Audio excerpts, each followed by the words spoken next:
आप सभी को क्रांतिकारी जोहार। आज मैं आप सबों के बीच फिर से आया हूँ।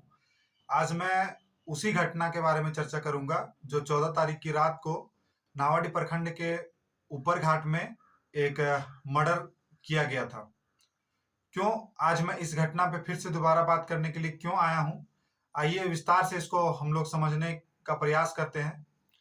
उस दिन जो घटना हुआ 14 तारीख को, उस घटना के अगले दिन आने की सुबह 15 तारीख को हमारे जो बोकारो के एसपी महोदय हैं, उनके द्वारा एक बयान दिया गया।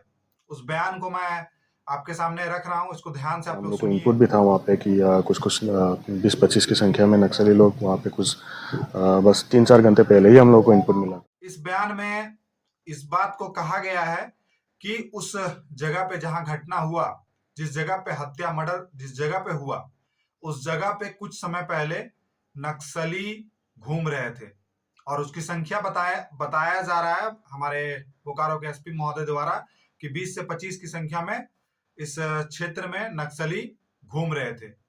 नक्सली के होने का इनपुट था।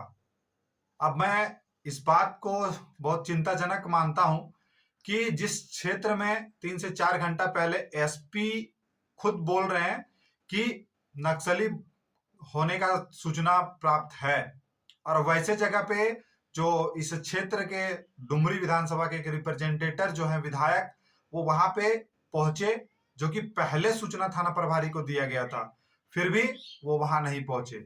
वो बाद की बात है, वो बाद में चर्चा कर लेंगे। लेकिन अब ये सोचने वाला बात है कि आने की अभी भी झारखंड में नक्सली की संख्या काफी मात्रा में है। इसका जवाब तो हमारे शासन प्रशासन में बैठे लोग ही देंगे। क्या नक्सली जो हैं उनको मुख्य धारा में लाने के लिए कोई काम किया जा रहा है, या कोई काम करना चाहती भी है सरकार या शासन प्रशासन? और आखिरकार जो हमारे एक आम आदमी है, इस राज्य का आम आदमी एक नक्सली का रूप क्यों ले रहे हैं? ये सवाल है।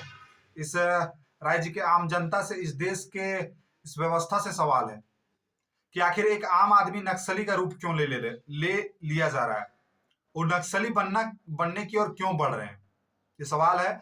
सरकार इस पे कोई काम कर रही है अभी कि नहीं कर रही है, ये बात आपको साफ साफ पता चल रहा है, क्योंकि जब हमारे एसपी महोदय बोल रहे हैं कि 20 से 25 संख्या में इस क्षेत्र में नक्सली मूवमेंट हो रहा है, सूचना के अनुसार जो है, विधानसभा में इस बारे में चर्चा भी हुआ था। जो हमारे क्षेत्र के विधायक हैं उन्होंने इस पे सवाल भी किया था कि 70 सूची जो है प्रकाशित है झारखंड सरकार के द्वारा कि ये नक्सली हैं।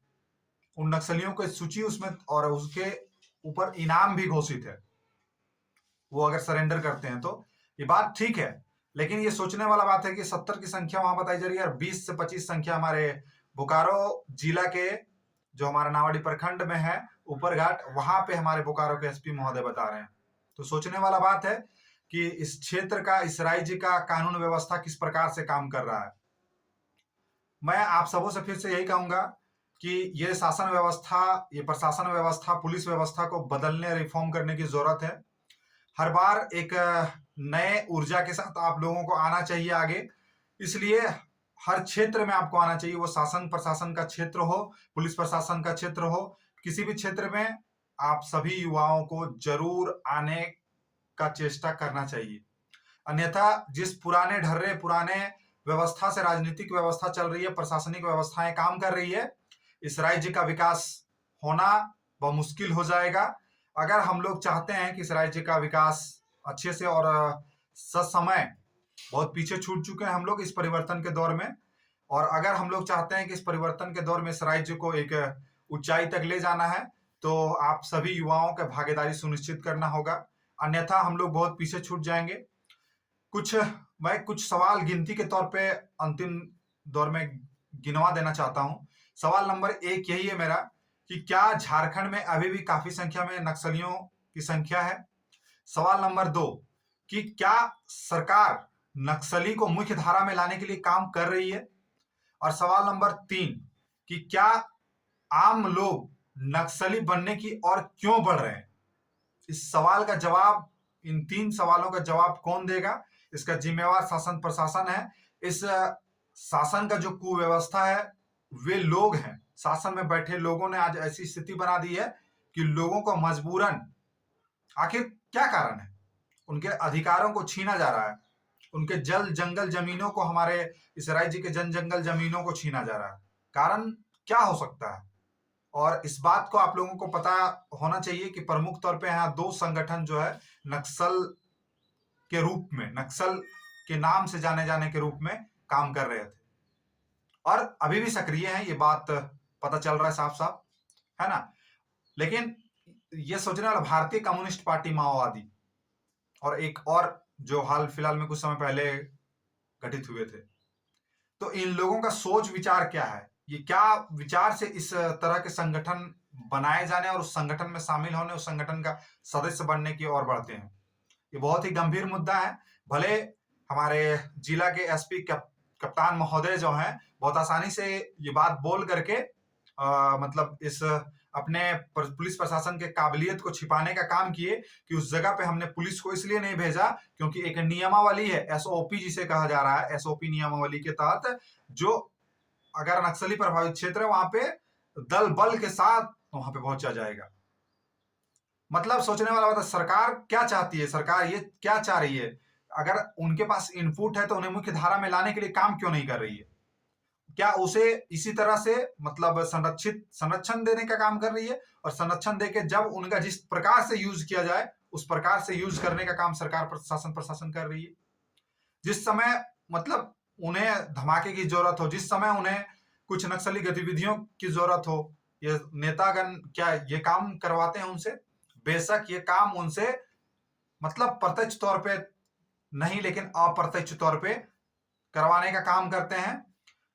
वैसा ही मोटो, वैसा ही सोच विचार के साथ उन्हें छोड़ा गया है और उन्हें बोला जाता है कि मिसगाइड कौन करते हैं? मिसगाइड करने वाले हमारे शासन प्रशासन ही है।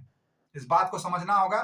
वैसे अभी मैं आज इतना ही, और अंतिम में उस वीडियो को, जो वीडियो एसपी महोदय ने जो बयान दिया है कि इस क्षेत्र में 20-25 की संख्या में 14 तारीख की रात की जो हत्या की घटना हुई हेमलाल पंडित की, उस घटना स्थल पे 20 से 25 नक्सली थे 3 से 4 घंटा पहले। उस बयान को आप लोग सुन लीजिए और आप लोग विचार कीजिएगा कि इस राज्य का शासन व्यवस्था कैसा होना चाहिए, इस राज्य का पुलिस प्रशासन व्यवस्था कैसा होना चाहिए।